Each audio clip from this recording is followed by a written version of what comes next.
엘리 집안의 몰락과 사무엘의 등장, 특별히 어린 사무엘이 이스라엘 백성들에게 리더로, 사사로, 선지자로, 그리고 제사장으로 등장하는 모습을, 대조적인 모습을 살펴보겠습니다. 오늘 설교의 제목은 엘리의 악한 두 아들과 사무엘의 등장.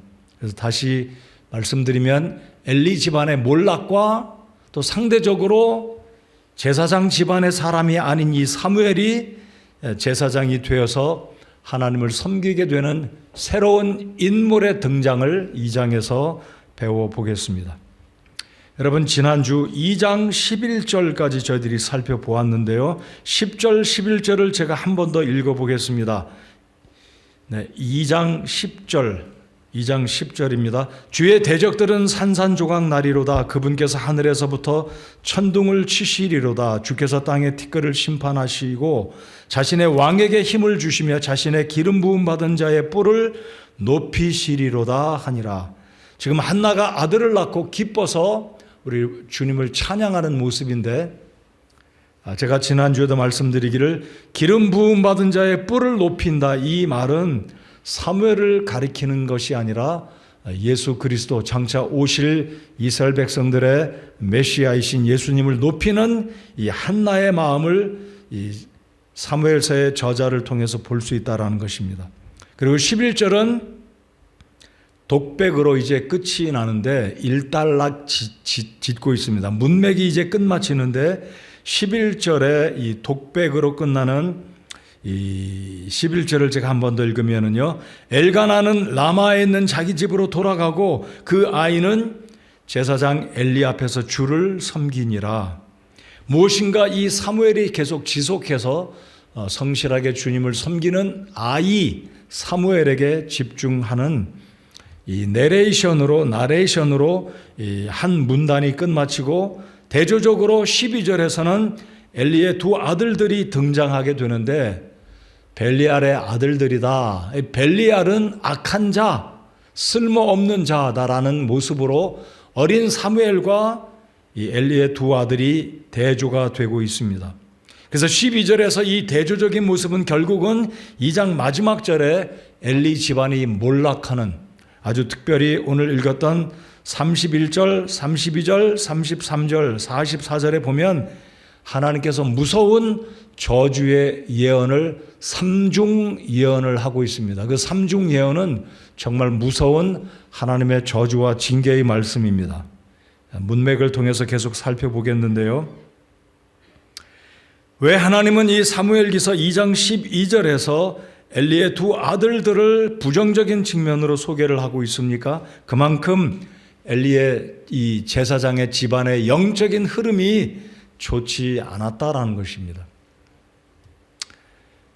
자, 그래서 사무엘과 엘리의 두 아들들이 대조적인 모습이 계속해서 11절부터 오늘 본문 읽은 마지막 절 36절까지 비교가 되고 있습니다.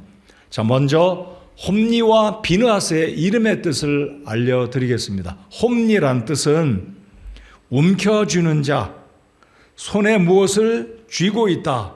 어찌 보면 이 야곱의 이름과 비슷하지 않습니까? 야곱, 이 제이콥이란 이 야곱은 태어날 때부터 형님의 발꿈치를 잡고 태어났기에 그의 이름도 하나님께서 지어주시지 않았습니까? 그리고 이스라엘이라라고 결국은 바꿔주셨는데, 홈니란 이름의 어원을 살펴보면 이 홈니의 이름의 뜻도 손바닥 또는 움켜쥔다라는 뜻이 있습니다.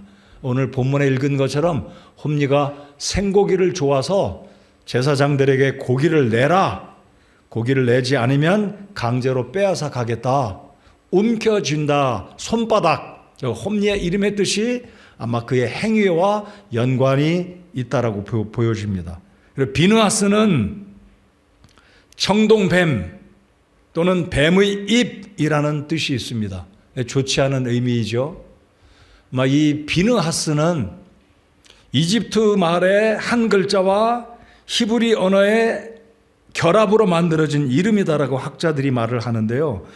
여기에 비느하스는 동명이인도 찾아볼 수 있습니다.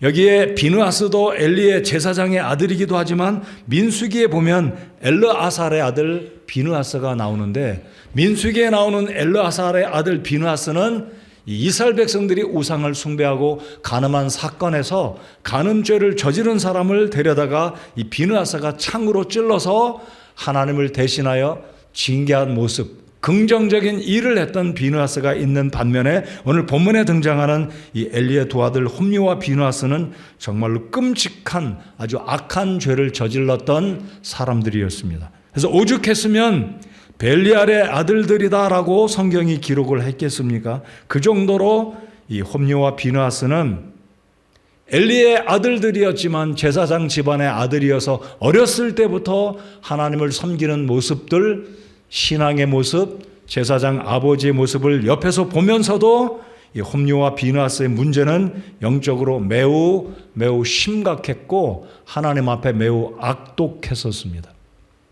그래서 오늘 읽은 25절의 말씀 보면 하나님은 결국 이들의 죄를 용서하지 않으시고 죽이기로 결심을 하십니다. 굉장히 무섭죠? 자, 그러면 오늘 본문 읽은 11절부터 10절 이하, 11절, 12절 이하의 마지막 절까지 말씀드린 것처럼 두 집안의 대조적인 모습입니다. 사실 사무엘의 집안의 모습은 구체적으로 이야기가 안 되어 있고요. 이 한나가 매년마다 성소에 가서, 실로에 가서 이 아들을 만날 때마다 적어도 1년에 한 번씩은 적어도 어린 사무엘의 옷을 손수 만들어서 갖다 주는 모습을 20절, 21절에서 이 엘가나의 집안은 하나님을 경외하는 귀한 믿음의 집안이었고, 이 사무엘이 비록 부모로부터 떨어져서 성소에서 엘리의 가르침 가운데 자랐지만 어린 사무엘은 하나님을 경외하는 믿음의 하나님의 종으로 성장하는 모습을 본문이 보여주고 있습니다. 자, 그러면 본문에 우리가 발견할 수 있는 두 가지 대조적인 모습을 말씀드리면, 첫 번째로 우리 하나님은 공의로운 하나님이라 죄악을, 악한 행실을 철저하게 심판하신다. 두 번째는 하나님은 거룩하고 순종하는 삶을 사는 사람을 기뻐하시고 하나님의 일꾼으로 쓰신다. 꼭 기억하시기 바랍니다. 여러분이 목회자는 아니더라도, 여러분이 선교사나 하나님의 일에 전문적으로 일을 하는 사역자들은 아니지만, 저는 우리 교회 성도님들이 직장에서도 사업에서도 그리고 교회에서도 하나님께 놀랍게 쓰임받는 이 시대에 세상의 일꾼들이 되기를 정말 소원합니다. 여러분, 그런 소원이 있으신가요? 부모님 여러분, 여러분의 자녀들이 교회에서, 직장에서, 세상에서 귀하게 쓰임받는 자녀들이 되기를 바랍니다. 저희 두 아들이 예배에 참석하고 있지만 저도 그런 마음입니다. 그래서 이 본문에서 사무엘은 어렸을 때부터 하나님께 훈련받고 귀하게 성장하였지만, 홈리와 비느하스는 그의 아버지가 제사장이고 제사장 가문에서 자랐지만 전혀 그렇지 않았다라는 겁니다. 자, 그래서 이 두 가지 대조적인 모습을 구체적으로 말씀드리면 이렇습니다. 사람이 사람에게 죄를 지으면 재판관이 재판하지만 사람이 하나님께 죄를 지으면 간구할 사람이 없다라고 본문에서 말씀합니다. 잘 기억하십시오. 우리가 사람에게 죄를 지으면 누군가가 용서해 줄 수 있지만, 그러나 사람이 하나님께 죄를 지으면, 물론 우리는 신약시대, 은혜시대에 살기 때문에 우리 주님께서 하나님의 보좌 우편에 우리를 위해서 중보해 주시지만, 때로는 하나님께 짓는 죄는 하나님이 절대로 잊지 않으시고 결국은 징계하신다. 죄는 용서받지만 죄의 대가는 우리 생전에 지불해야 된다라는 것을 꼭 기억하시기 바랍니다. 두 번째로, 하나님을 존중히 여기는 자는 하나님께서 그 사람을 존중히 여기시지만, 하나님을 존중히 여기지 않는 성도는 하나님께서 소홀히 여기신다. 이 말씀을 다시 한번 읽기 원합니다. 30절 하반절입니다. 나를 존중히 여기는 자들을 읽겠습니다. 다 같이 읽겠습니다. 30절 하반절부터 나를 존중히부터 시작. 나를 존중히 여기는 자를 내가 존중히 여기고 나를 멸시하는 자들을 소홀히 여기리라. 아멘. 여러분, 이 말씀을 읽으시면서 마음속으로 생각하시기를, 아니 누가 감히 하나님을 멸시하느냐 라고 생각할지 모르겠습니다. 누가 감히 하나님을 멸시하느냐?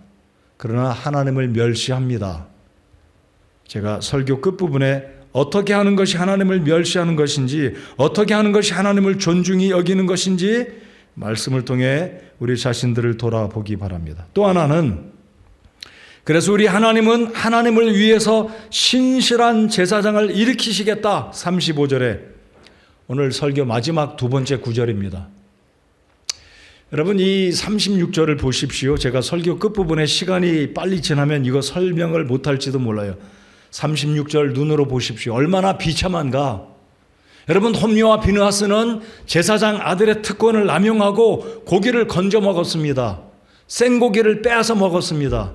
성소에서 간음죄를 저질렀습니다. 이 있을 수 없는 일을 저질렀어요. 그래서 결국 하나님은 엘리의 가문을 버리시고 사무엘을 제사장으로 쓰셨습니다. 여러분, 사무엘은 레위 집안 사람이 아니었습니다. 여러분, 사무엘은 제사장이 될 수 있는 자격이 엄밀하게 말씀드리면 토라에 의하면, 율법에 의하면 사무엘은 제사장이 될 수 없는 사람입니다. 왜입니까? 에브라임의 후손이니까요. 여러분, 1장 1절에 보면 엘가나는 에브라임의 후손이었습니다. 그러니까 에브라임 집, 이 요셉의 후손에서는 제사장이 나올 수가 없는 겁니다. 레위 지파 사람만, 그것도 아론의 계열에서 제사장이 나오는데 하나님이 사무엘을 쓰시겠다고 말씀하세요. 그게 35절이고요. 36절 눈으로 보십시오. 얼마나 비참한 결과를 엘리의 가족, 엘리의 가문이 맞이했는지 보십시오.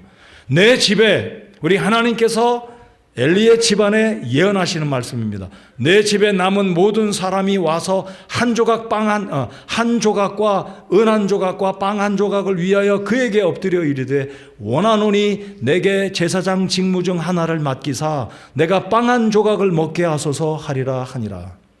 여러분, 우리 하나님은 엘리의 영적인 게으름과 영적인 잘못됨과 이 홈리와 비느하스의 죄로 말미암아 엘리 가문을 쓰시지 않겠다. 영원히 제사장 집안의 반차, 그 계열을 하나님이 주지 않으시겠다 선포하셨습니다. 근데 그의 후손들이 이제는 하나님 앞에 나와 엎드려 간절히 구하기를 빵 한 조각이라도 먹게 하시고 제사장의 월급을 받게 하시고 원하노니 제사장 직무 중 하나라도 우리 집안에 허락해 주십시오라고 간절히 하나님께 머리를 조아려 구한다라는 거예요.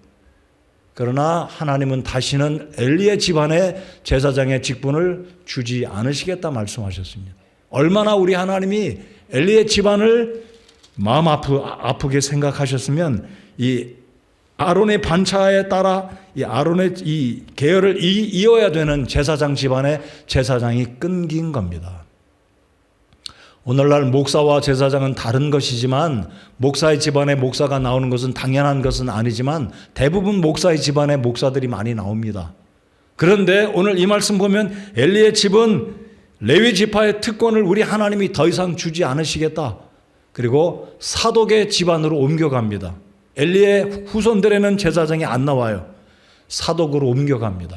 이 하나님이 얼마나 근엄하게 징계하시고 그 축복을 거두어 가셨는지.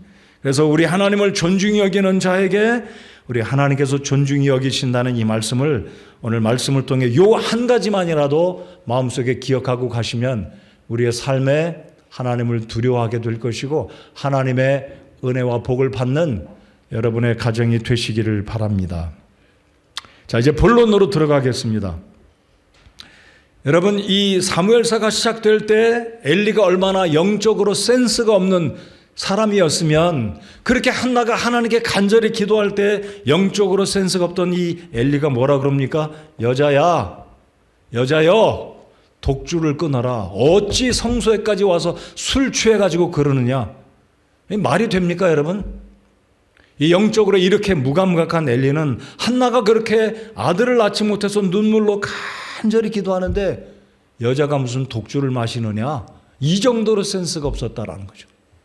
결국 이 엘리의 영적인 이 나태한 모습, 센스가 없는 이 모습은 결국 엘리의 두 아들들의 모습도 영적으로 이게 감각이 없는 그런 수준이 아니라 이 홈리와 비느하스는 정말로 악독한 죄를 저지르게 됩니다. 자, 그래서 이 사무엘기상 2장에 보면 3번에 걸쳐서 엘리의 가문, 엘리의 집안을 향한 내레이션, 3번의 독백이 기록되고 있습니다. 자, 첫 번째 독백을 보시겠습니다. 자, 12절부터 17절까지가 엘리 집안의 독백으로 사무엘서가 그 집안을 설명하고 있습니다. 자, 12절부터 17절까지 읽었기 때문에 다시 읽지는 않겠습니다. 자, 그러면 이 홈리와 비느하스가 저지른 첫 번째 죄는, 자, 먼저 17절 한번 보겠습니다. 17절입니다. 그러므로 이 청년들의 죄가 주 앞에 심히 컸으니 이는 사람들이 주의 헌물을 멸시하였기 때문이더라. 자, 이제 엘리 제사장은 이 당시에 이제 2장과 3장과 4장에 가면 엘리가 죽는 장면이 나오는데요. 쿰란 동굴에서 발견된 유대인들의 문헌에 의하면 이때 당시 엘리의 나이는 95세였다라는 거죠. 95세. 그러니까 그 당시에 95세도 우리보다 오래 살았던 시대이긴 하지만 95세는 굉장히 연로한 엘리였습니다. 근데 이 연로한 엘리가 영적인 감각도 없어졌고 아들이 잘못했을 때 그냥 책망을 해도 이 아들들은 아버지를 우습게 여기기 시작했습니다. 아버지가 책망을 해도 홈리와 비느하스는 이제 17절에서 읽은 말씀 보면 이 청년들의 죄가 그랬잖아요. 근데 개역성경은 이 단어를 아이들이라고 그랬습니다.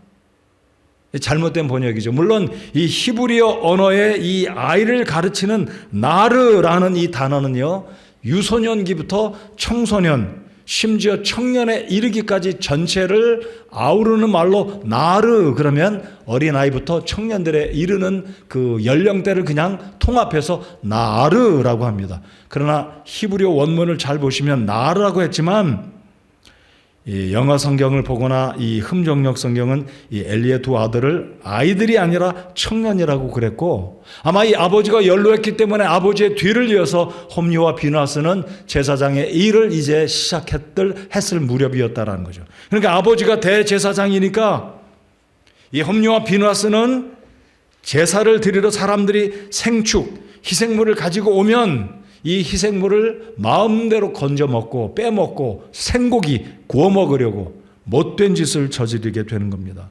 여러분, 레위기에 있는 말씀이나 신명기에 있는 말씀을 보면 하나님께 번제를 드릴 때, 화목제를 드릴 때 사람들이, 이스라엘 백성들이 양이나 염소나 송아지를 가지고 오면, 제사를 마치고 나면 제사장은 이 얼굴에 볼살이나 넓적다리살이나 어깨살은 제사장의 몫이었습니다. 그리고 나머지는 그 희생물을 드린 이스라엘 백성들의 몫이었습니다. 근데 오늘 말씀해 보시면 이 13절에 보면 어떤 사람들이 희생물을 드리고 그 고기를 삶을 때, 그러니까 제사가 마쳐지면 그 고기를 삶아 먹을 때, 그러니까 백성들이 자기 몫을 받아 먹는 거죠. 근데 이 엘리와 홈리와 비느하스는 새갈골이 달린 것을, 포크 같은 걸 가지고 와서 솥단지나 냄비에 마음대로 건져가지고 제일 좋은 고기를 자기들이 마음대로 빼앗아 먹는 거였습니다. 이것은 비단 제사가 끝났고 음식이었지만 이것은 철저히 하나님의 규례를 무시한, 하나님을 멸시한 아주 악한 죄였다라는 겁니다. 거기서 지나지 않고 이 청년들은 생고기를 좋아했습니다. 이제 15절 16절 보면 15절 보시기 바랍니다. 또한 그들이 기름을 태우기 전에 화목제죠. 화목제. 이거는 삶은 고기가 아니라 소나 양이나 염소를 번제단에 각을 떠서 하나님께 불을 태워서 희생제물로 드릴 때, 화목제물로 드릴 때 고기를 제단에 올리기 전에 이 홈리와 비느하스는 생고기를 달라, 등심 달라, 뭐 무슨 살 굉장히 좋은 부위를 내놓으라고 억지로 지금 때를 쓰는 겁니다. 만약에 내놓지 않으면 우리가 강제로 빼앗겠다 겁박까지 합니다. 자, 여기 보십시오. 16절에 보시면 어떤 사람이 그에게 말하기를 그들이 당장 기름 태우는 일을 그만두게 하지 말고 그 뒤에, 자, 지금 홈리와 비느하스가 화목제를 하나님께 드릴 때 생고기 내놔라 이거예요. 생고기 제일 좋은 부위. 근데 어떤 사람이 말하기를 지금 하나님께 화목제물을 드리고 있으니 이 기름을 태워서 하나님께 향기로운 제물로 드리고 있으니 그 끝마치면 당장 기름 태우는 일을 그만두게 하지 말고 그 뒤에 내 혼이 원하는 만큼 취하라. 이런 과정도 무시하고 때를 쓰고 지금 당장 최고 좋은 부위의 고기 생고기를 내놓으라는 겁니다. 여러분 삼겹살 구워서 드셔보셨잖아요. 여러분 고기가 기름이 지글지글하고 고기가 타는 냄새 나면 배고플 때는 얼마나 맛있게 보입니까? 그렇죠? 자, 지금 번제단에서 기름을 막 태우고 우리 하나님이 아주 그 제물을 기쁘게 받으시려고 하는 그 순간, 그런 일이 벌어지기도 전에 이 홈리와 비느하스는 하나님을 무시하고 이 제사의 규례를 너무나 잘 알았던 이 제사장이었던 이 홈리와 비느하스는 겁박하면서 생고기를 내놔라 이거예요. 자, 그래서 17절에 하나님은 이 홈리와 비느하스의 죄를, 이 청년들의 죄가 주 앞에 심히 컸으니 이는 사람들이 주의 헌물을 멸시하였기 때문이더라. 자, 그러니까 홈리와 비느하스는 이 제사 자체를 무시한 게 아니라 하나님을 무시한 겁니다. 하나님은 안중에 없는 거예요. 내가 제사장인데 이 고기는 내게 달라 이거예요.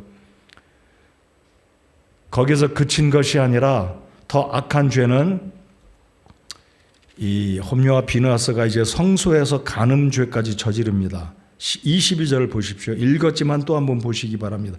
이제 엘리는 매우 늙었더라. 왜 이 문구가 들어가 있을까요? 이제 엘리는 매우 늙었더라. 95세예요.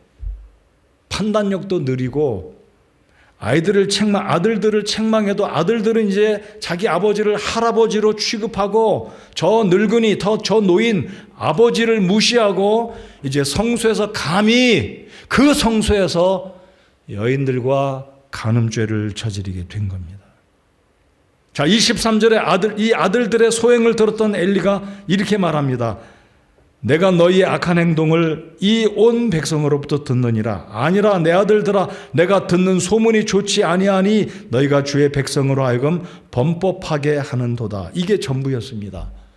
이 본문을 통해서, 이 내레이션을 통해서 이 엘리의 음성이 어땠는지는 우리가 느끼지 못하지만 분위기를 잘 보십시오. 엘리의 책망의 분위기를 보아서는 그냥 그렇게 그냥 노하지 않은 거죠. 대노하고 야 이놈들아 니들이 이런 게 아니라 그냥 평탄하게, 이 분위기를 여러분 파악하실 수가 있으시죠? 아니 성소에서 어떻게 이런 일을 저지를 수 있다는 말입니까? 결국 주께서 그들을 죽이시려 하였다. 이 의미는요, 하나님께서 엘리의 두 아들의 마음속에 회개하고자 하는 마음 자체도 하나님이 빼앗아 가신 것이 아니라 이들의 죄악된 행동들이 거침없고 하나님 앞에 회개치 않는 것을 이미 하나님이 아셨기에 하나님이 이제 결국은 최고로 무서운 징계, 목숨을 거두어 가시려고 하나님이 결심하신 겁니다. 자, 이게 첫 번째로 엘리 집안의 영적으로 몰락하는 나레이션, 독백으로 기록되었다라면 이제 두 번째 모습을 보시겠습니다. 22절부터 25절까지가 두 번째 사무엘서의 이 사무엘서 저자인 사무엘이 기록한 나레이션. 엘리 가정의 이 영적인 무뎌지고 하나님을 두려워하지 않는 이 집안의 타락한 이 모습을 사무엘 상의 저자인 사무엘이 기록하고 있는 모습이다라는 겁니다. 방금 읽었듯이 22절에서 엘리의 모습에 대해서 본서의 저자는 그가 매우 늙었더라. 그러니까 늙었다는 이 나이가 많음 자체는 영적으로 센스가 없어졌다는 것을 자연적으로 말한다기보다는 이 정도로 엘리의 가문, 이 집안이 하나님을 경시하고 멸시하였다. 엘리와 이 홈리와 비느하스의 이 죄악상들이 우리 하나님 앞에 너무나 심각했다라는 거죠. 우리 다 같이 잠언 23장 22절을 한번 읽어보겠습니다. 우리 어린이들 이 말씀을 꼭 읽기 바랍니다. 졸린 학생들이 있는데 22절 눈을 크게 뜨고 23장 22절 다 같이 읽겠습니다. 자, 읽겠습니다. 시작. 너를 낳은 내 아버지의 말에 귀를 기울이고 내 어머니가 늙을 때 그녀를 업신여기지 말라. 여러분, 이 시대는 늙은 부모를 우습게 여기는 젊은이들이 많이 있어요.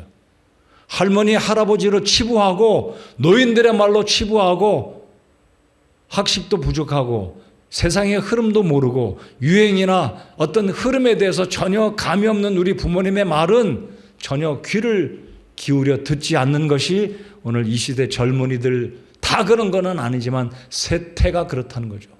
여러분, 잠언에 있는 이 말씀을 잘 보십시오. 너를 낳은 내 아버지의 말에 귀를 기울이고 내 어머니가 늙을 때에 그녀를 없인 여기지 말라 그랬어요. 우리 그리스도인들 자녀된 여러분들, 우리 젊은 성도 여러분들, 여러분 부모님이 연로해서 기억력도 가물가물하고 말도 어눌하고 귀도 안 들리고 말도 어법에도 맞지 않고 세상 물정도 잘 모르실지라도 여전히 부모님을 공경해야 하는 것이 자녀의 의무이고 태도이다라는 거죠. 그럼 부모의 권위를 존중하는 것이 하나님을 존중하는 것으로 믿으시기 바랍니다. 우리 아이들 꼭 들으세요. 부모님 꼭 말씀 경청하고 잘 듣고 순종해야 하나님이 우리를 존중하고 우리를 복 주신다고 주님 말씀하십니다. 우리 아이들, 우리 학생들 아멘해 주세요. 꼭 들으셔야 돼요. 자, 그 다음 한 구절 또 읽어보겠습니다. 잠언 13장 18절. 이게 바로 하나님을 존중하는 겁니다. 아니, 자신의 부모를 존중하지 않고 어찌 권위를 주신 그 하나님, 모든 아버지들의 아버지 존중할 수 있겠습니까? 안 되죠. 자, 잠언 13장 18절 읽겠습니다.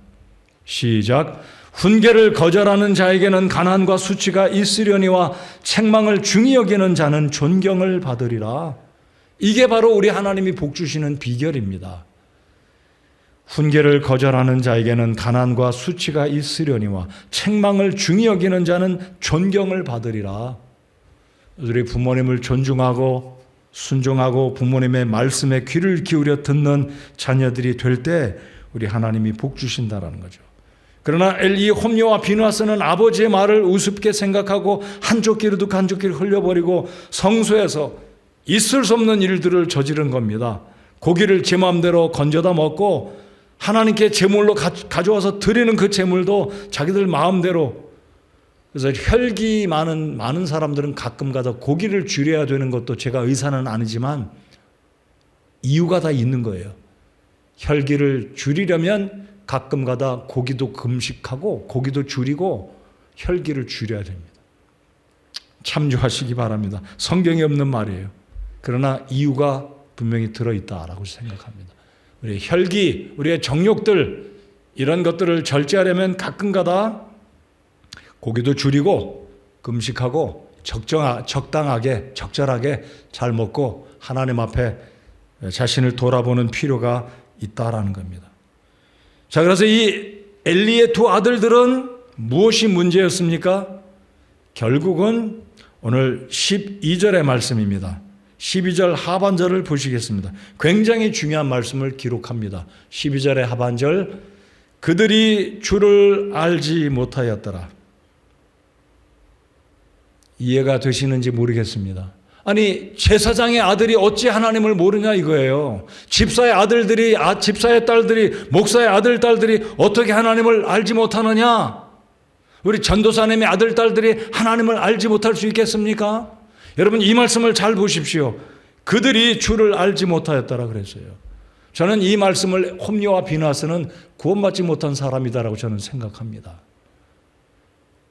하나님을 알지 못한다 할 때 이 안다라는 말은 여러분이 잘 알고 계셨고 많이 들어보셨던 히브리어의 야다입니다. 야다. 이 야다는 경험을 통해서 아는 겁니다. 학습을 통해서 아는 겁니다. 그냥 건성으로 아는 게 아니라 실제 학습을 통해 경험을 통해 부부가 결혼하면 서로 부부를 아는 것처럼 이 아담과 하와가 서로 야다, 알았다고 말씀하잖아요. 자, 근데 여기에 홈리와 비누아스는 주를 알지 못했다고 그럽니다. 이것은 지식적인 것을 말하는 것이 아니라 실제로 홈리와 비누아스는 하나님을 인격적으로 알지 못한 거예요. 제사장의 집안에 태어났지만 어렸을 때부터 하나님을 경외하고 예배하고 이 레위기와 신명기와 모든 모세 오경의 말씀들을 너무나 잘 알았지만 이들은 머리로만 알았지 하나님을 실제로 두려워하거나 하나님을 경외하는 자식들이 아니었습니다. 여기 아이들 있는데 여러분들 전도사님의 아들, 딸들이에요? 집사님의 아들, 딸들이에요? 목사의 아들, 딸들 우리 특별히 기억하시기 바랍니다. 내가 진짜 내 신앙으로 하나님을 안 것인지 아니면 억지로 어렸을 때부터 부모님 따라다니면서 교회를 다녀야 되니까 그렇게 할 수밖에 없으니까 피상적으로 지식적으로만 알고 있는지, 우리 성도 여러분들, 집사님 여러분들, 여러분의 자녀들이 하나님을 알고 있는지 이 시간 다시 한번 생각해 보시기 바랍니다. 정말 냉철하게 생각해 보십시다. 내 자녀들이 정말 하나님을 알고 있는가? 그들이 인격적으로 하나님을 알고 하나님을 두려워하고 분명히 거듭났고 하나님을 사랑하는 것인지. 여러분, 예수님께서 요한복음 3장에 니고데모에게 말씀을 가르칠 때 내가 유대인의 선생인 내가 이 말씀 거듭나는 것을 알지 못하느냐라고 주님이 놀라셔가지고 책망을 하지 않으십니까? 그리고 그 뒤에 따라오는 구절이 거듭난 자들은 혈육으로 거듭나는 게 아니라고 말씀하십니다. 이는 혈통으로나 육정으로나 사람의 뜻으로 나지 아니하고 목사의 아들들이라고 거듭나는 게 아니라는 거죠. 집사의 아들, 딸이라고 믿음이 좋다라는 게 아닙니다. 우리 집사님들, 목사인 저 자신을 포함해서 우리 자녀들이 진짜로 하나님을 알고 있는지, 이게 12절 말씀은 굉장히 심각한 말씀입니다. 우리 12절 다 같이 한번 읽어보겠습니다. 12절입니다. 시작. 이제 엘리의 아들들은 벨리알의 아들들이더라. 그들이 주를 알지 못하였더라. 여러분, 이 말씀을 그냥 제가 의역해서 다른 말로 읽어볼까요? 이제 엘리의 아들들은 제사장의 아들들인데 그 두 아들이 하나님을 알지 못했다.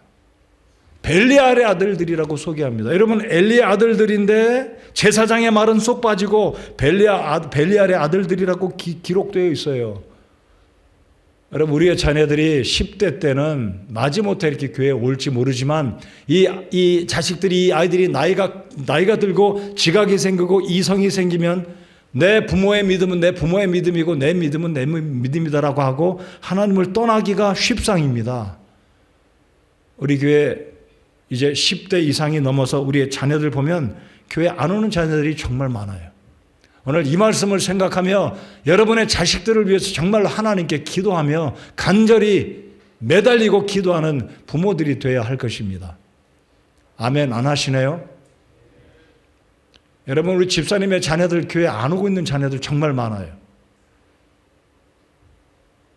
저도 이 일을 가지고 하나님 앞에 정말 두려운 마음으로 기도합니다. 목사의 아들들인데, 물론 목사의 아들들이기 때문에 스트레스도 많이 받아요. 남들의 시선, 눈총 때문에. 우리 전도사님의 자녀들도 가끔가다 책망 듣는다고 그러잖아요. 야, 네가 집사 딸인데, 네가 전도사 아들 딸인데 이래서 되겠냐? 이건 그렇게 지혜로운 책망의 방법은 아닙니다. 기도가 필요하겠고 우리의 청소년 10대들의 이 자녀들과 소통하는 방법도 필요하겠지만, 아무튼 제가 말씀드리고자 하는 것은 이 엘리의 두 아들이 주님을 알지 못했다. 심각한 겁니다. 자, 그래서 세 번째 내러티브는 이제 27절에서 33절까지 이제 말씀을 빨리 이제 요약을 해보겠습니다. 우리 하나님께서 얼마나 섭섭하셨으면 엘리에게 충격적인 말씀을 전하십니다.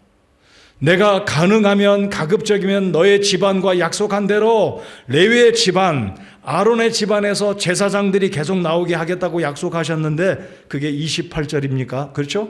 28절 보십시오. 이스라엘의 모든 지파 중에서 내가 그를 택하여 내 제사장으로 삼아 내 제단 위에 헌물을 드리며 분향하고 내 앞에서 에봇을 입게 하였느냐? 이스라엘 자손이 불로 예비하여 드리는 모든 헌물을 내가 내 조상의 집에 주었느냐? 이것은 우리 주님께서 알고 계시면서 레위 집안 아론의 자손들에게 이런 약속을 하지 않았느냐? 역설적으로 지금 말씀하십니다. 29절 너희가 어찌하여 내가 내 처소에서 명령한 내 희생물과 내 헌물을 발로 차며 내 아들들을 나보다 더 존중히 여겨 내 백성 이스라엘이 드리는 모든 헌물 중에서 가장 좋은 것으로 너희 자신을 살찌게 하느냐. 여러분, 우리 하나님이 얼마나 마음이 섭섭하셨고 아프셨으면, 얼마나 우리 하나님이 멸시를 받으셨으면 엘리에게 이렇게 말씀하시잖아요. 내 아들들이, 너는 어찌 내 아들들을 나보다 더 존중히 여겨 그 하나님께 드리는, 내게 드리는 제물을 발로 찼느냐. 홈리와 비나스가 발로 찬 적 없어요. 안 찼잖아요. 갈고기로 빼먹었지. 살코기 달라고 요구했지. 발로 차지 않았어요. 그러나 그것이 곧 하나님을 깔고 뭉갰다, 멸시했다, 경홀히 여겼다는 은유적인 표현을 하나님이 엘리에게 지금 말씀하시면서 내가 너의 가정은 제사장 가문으로 이제 쓰지 않겠다. 근데 거기에서 그친 것이라면 차라리 다행일 수 있을지 모르겠어요. 근데 이제 하나님이 저주를 말씀하십니다. 그것도 3번의 저주. 여러분 무엇이든지 3번 하면 3이라는 숫자 우리 아이들도 학생들도 잘 쓰지 않아요? 3번. 우리 하나님이 얼마나 마음이 아프시고 멸시를 받으셨다면 3번의 저주를 내리십니다. 31절, 32절, 33절, 34절입니다. 근데 이 저주가요, 그대로 이루어졌습니다. 여러분, 우리 하나님 정말 두려워할 줄 알아야 돼요. 자, 30절에 제가 읽겠습니다. 그러므로 주 이스라엘의 하나님이 말하노라. 참으로 내가 말하기를 내 집과 내 조상의 집이 내 앞에서 영원히 거르리라 하였으나, 이게 무슨 말씀입니까? 레위 자손은, 아론 지파는 계속해서 대대손손 제사장이 나올 것이다, 걸을 것이다. 근데 우리 주님이 그렇게 말씀 안 하세요. 이제 주가 말하노라. 내가 결탄코 그리하지 아니하리라. 나를 존중히 여기는 자들을 내가 존중히 여기고 나를 멸시하는 자들을 소홀히 여기리라. 결국 다윗 시대, 솔로몬 시대에 아론의 아들들이 대제사장이 된 게 아니라 사독의 집안에서 대제사장으로 쓰임을 받습니다. 우리 주님의 예언이 성취된 거예요. 자, 그리고 하나님의 저주, 3번의 저주가 하나님에 의해서 전달이 됩니다. 자, 31절 보십시오. 보라, 날들이 이르리니 내가 내 팔과 내 조상의 집에 팔을 끊어 내 집에 노인이 하나도 없게 하리라. 장수하는 남자가 없을 거라는 거예요. 얼마나 무섭습니까? 저희 교회 연세 높으신 분들 제가 그래도 존중해 드리려고 나름대로 애를 씁니다. 오늘 이전에 우리 최양민 부형님 예배 오셨는데 저희 장인어른과 동갑이세요. 저랑 두띠 동갑 어른입니다. 그래서 제가 존중해 드리려고 나름대로 애를 쓰는데 잘 하고 있는지 모르겠습니다. 여러분, 근데 하나님께서 엘리 집안에 저주를 내리시는데 너의 집안에 이제 노인이 없을 거라고 저주를 내리세요. 얼마나 무섭습니까? 여러분의 집안에 어른들이 계신 거 복인가요? 할아버지 할머니 계신 거 복입니다. 여러분의 집안에 할아버지 할머니가 계속 있기를 우리 학생들 기도하세요. 복이에요. 근데 엘리는 이제 끝났어요. 그 다음 구절도 보겠습니다. 32절. 하나님이 이스라엘에게 모든 복을 베푸는 가운데 너는 내 처소에서 원수를 볼 것이요 내 집에 영원토록 노인이 하나도 없으리라. 2번씩이나 말씀하세요. 너의 집에 노인이 이제 없을 거다. 끝이야, 끝. 단명의 집안이에요. 33절. 또 내 재단으로부터 내가 끊어버리지 아니할 내 사람이 내 눈을 쇠약하게 하고 내 마음을 슬프게 할 것이요 내 집에서 출산하는 모든 자가 꽃다운 나이에 죽으리라. 내 집안의 며느리들, 내 집안의 딸들은 꽃다운 나이에 임산하다가 출산하다가 죽을 거래요. 말 그대로 이 예언이 이루어졌습니다. 며느리가 이가봇을 낳고 죽잖아요. 얼마나 무섭습니까? 3번째, 34절 다 같이 읽겠습니다. 시작. 내 두 아들 홈리와 비느하스에게 닥칠 이 일이 내게 표적이 되리니 그들이 둘 다 한날에 죽으리라. 아니, 우리말에 그러잖아요. 자식이 부모 앞서가면 불효다. 얼마나 부모의 마음이 무너지겠습니까? 근데 그것도 두 아들이 같이 죽는데요. 얼마나 무섭습니까? 우리 하나님이 얼마나 마음이 아프셨으면 엘리에게 말하기를 내 두 아들 한날 같이 죽을 거다 말씀하세요. 근데 그대로 됐어요. 한 장을 넘기시겠습니다.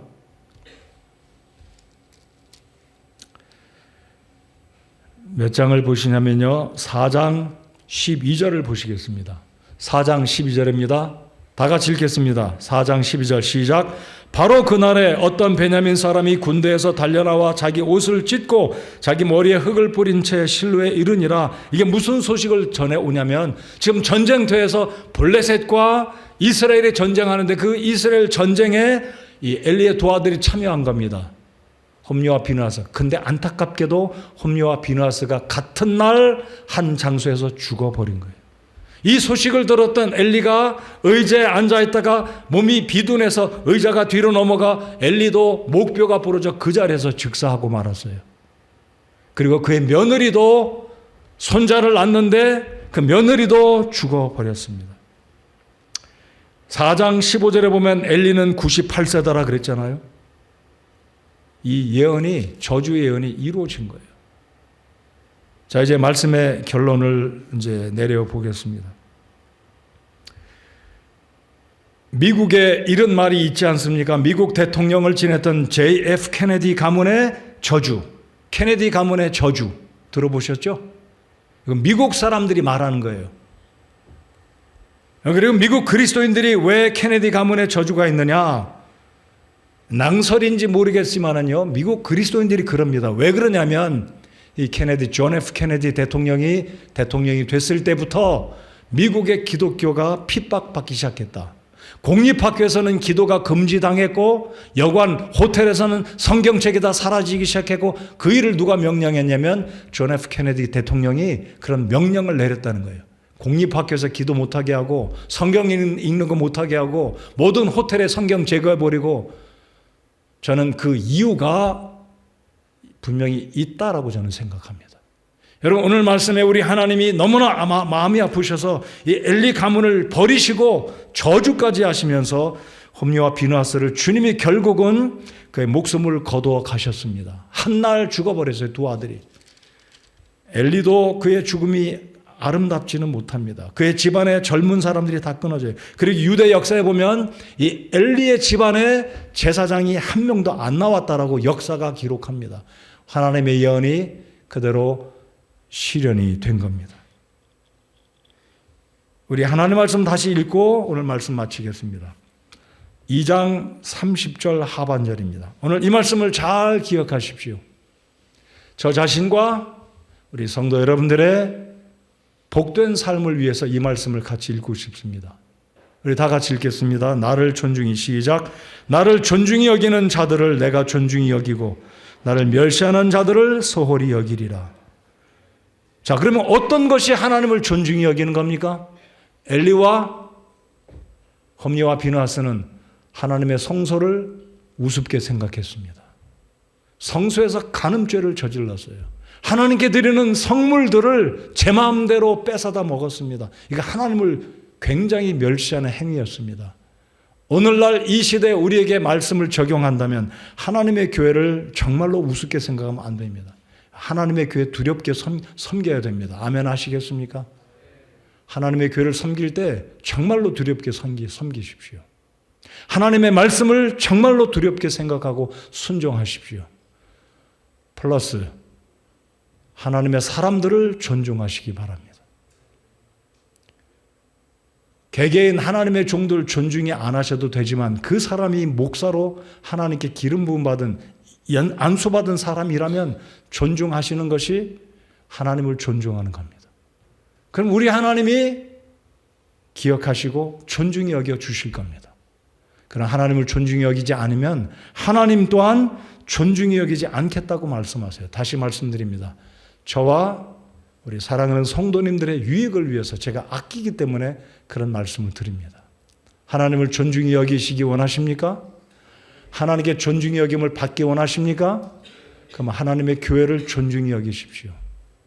하나님의 교회 내 교회 아니에요. 두려운 마음으로 정성을 다해서 하나님의 교회를 사랑하고 섬기시기 바랍니다. 하나님 말씀 앞에 순종하시기 바랍니다. 하나님의 종들 귀하게 여겨주시고 섬겨주시면 우리 하나님이 다 기억하시고 복 주실 거예요. 여러분, 이 사무엘기의 주인공으로 등장하는 사람은 다윗입니다. 제가 사무엘기를 시작할 때 말씀드렸듯이 다윗은 예수님을 상징하는 인물인데요. 다윗이 그렇게 억울하게 사울에게 추격받고 도망다니면서 사울을 얼마나 죽이고 싶었겠습니까? 두 번씩이나 죽이고 싶었다는 얘기가 아니고 두 번을 죽일 수 있는 기회가 있었어요. 10년 동안 쫓아다니잖아요. 죄 없는 다윗, 나라를 구한 영웅인 다윗, 자기의 사위인 다윗을 죽이려고 쫓아다닐 때 다윗은 사울을 죽일 수 있었습니다. 두 번씩이나. 오죽했으면 다윗이 부하가 그러잖아요. 주군인 다윗에게 주님이라고 불렀겠죠. 그의 주님이니까, 왕이니까. 다윗이요, 제게 명령하십시오. 2번도 필요 없습니다. 1번이면 내가 좋게 창으로 사울의 목숨을 오늘 끝장낼 수 있습니다. 그렇게 이야기해요. 다윗은 죽이지 말라. 저 사람은 하나님의 기름 부음 받은 종이다라고 존중을 합니다. 그것이 하나님을 존중하는, 다윗이 하나님께 복받은 사람, 다윗을 가리켜서 사도행전에서는 하나님의 마음에 합한 자다라고 말하는 이유가 거기에 있습니다. 성도 여러분들, 하나님을 존중히 여김으로 하나님께 존중히 여김을 받는 성도 여러분들 모두가 되시기 바랍니다. 일어나서 우리 함께 찬송하겠습니다. 오늘은 이 사무엘이 등장하는 장면, 제가 시간이 없어서 다 설교 노트에 사무엘에 관한 거 많이 나오는데 살펴보지 않고 다음 주에 말씀드려 보겠습니다. 찬송가 742장 함께 하겠습니다.